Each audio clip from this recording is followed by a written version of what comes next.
Welcome back to Andersen Acres. We're indoors today because it is a snowy, blowy day. Not quite a blizzard, but not far off. So I thought we would talk about another chicken breed. Today I would like to talk about the Japanese Bantam. These guys are small and cute and have this kind of unique wing shape that just makes them rather perfect. I enjoy them. This bird has a long history. Their ancestors originally arrived in Japan from China in the 1600s. This is about the time we see Japanese bantams appear in Japanese paintings, so that's how we know for sure they were in Japan at that time. They didn't come to the UK until around the 1860s, and they arrived in the US shortly after that. Since then, they have become quite popular because they're small and they're adorable, so people do tend to love them. Now, they are a true bantam, and that means they don't have a larger counterpart, so the Japanese bantam is just small. There's no bigger Japanese bantams out there. They have really short legs, and they have these long, straight, vertical tails that are kind of the signature of this breed. The Japanese bantam has a really unique shape to them. They have a large comb, and they have wings that are held low to the ground. They kind of brush the ground, but they shouldn't drag. So your Japanese bantams shouldn't be dragging their wings, but they do brush the ground often enough and far down enough that if the ground is wet, the wings will get wet. So keep them on dry ground. They are a little bit sensitive to the cold, so if you have a small flock, you may have to add some heat to your chicken coop. Not with a heat lamp, that's not safe, but there are other ways to heat. So in a larger flock with larger birds that help keep them warm, they may be okay. But you want to definitely check on your Japanese bantams fairly regularly throughout winter if you get a cold winter, because you may actually have to put in a sweeter heater or a panel heat or something like that for your birds, because Japanese bantams are not great in the cold. So for that reason, I don't have them. I might eventually get them when I build an area for the more exotic breeds that will have some mild heat just to keep the chill off. So remember, these birds are not great in the frigid cold. Now, the thing about the Japanese Bantam is they carry the dominant creeper gene CP. So this is the gene that gives them that classic short leg. To be a proper Japanese Bantam, you have to have that short leg. If you are a Japanese Bantam with the longer leg, you can't be shown and you shouldn't be bred. But the problem is this CP gene is also a lethal gene. So if you get 2 copies of that CP gene, the chicks simply will not hatch.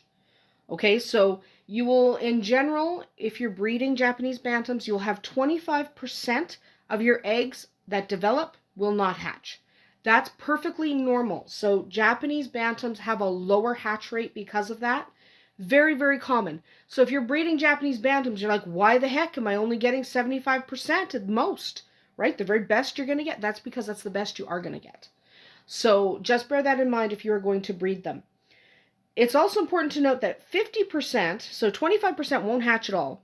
50% will have that classic short leg, the proper leg for a Japanese Bantam. 25% have that longer leg.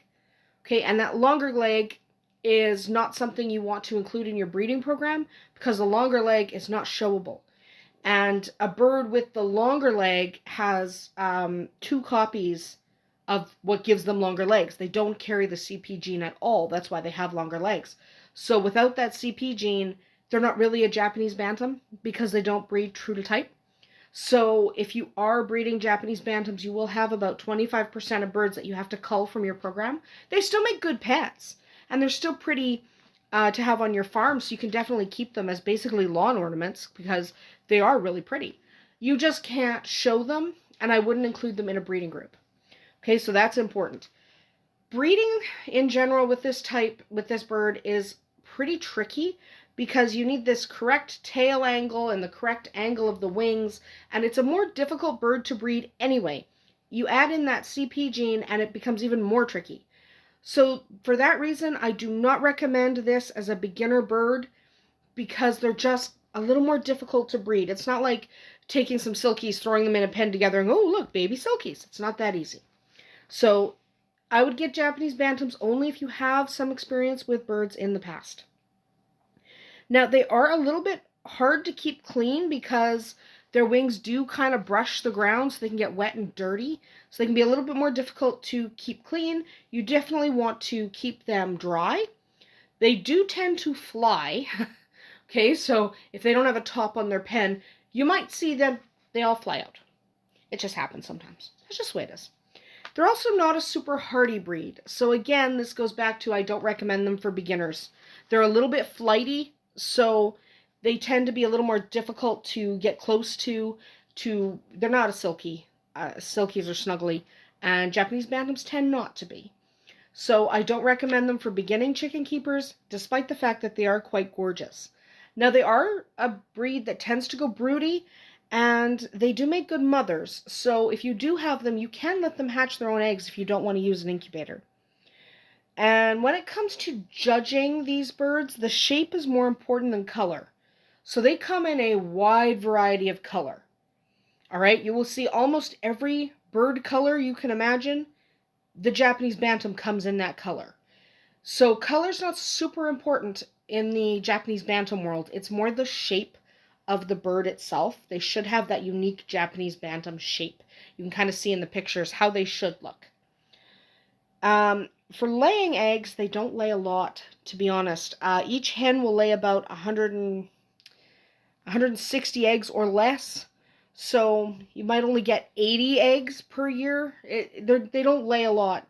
Okay, so 160 is the absolute max I would expect, and it's probably more around, 100 eggs per year. They can be white cream or even brown, so the egg color can vary a little bit inside that breed. Because they're not great layers, and because they're way too small to make a good table bird, they're really an ornamental or an exhibition breed. So they're bred because they're adorable, or they're bred because you might want to show them. So they're not a common utility breed, because not a lot of people use them as meat birds, and they really kind of suck as laying birds, as adorable as their eggs are. Anyway, they are adorable, so if you do want to get them on your farm, I just recommend that you have a little bit of experience with other chicken breeds before you venture into the world of the Japanese Bantam. That's about it for us here today at Andersen Acres. We'll see you tomorrow.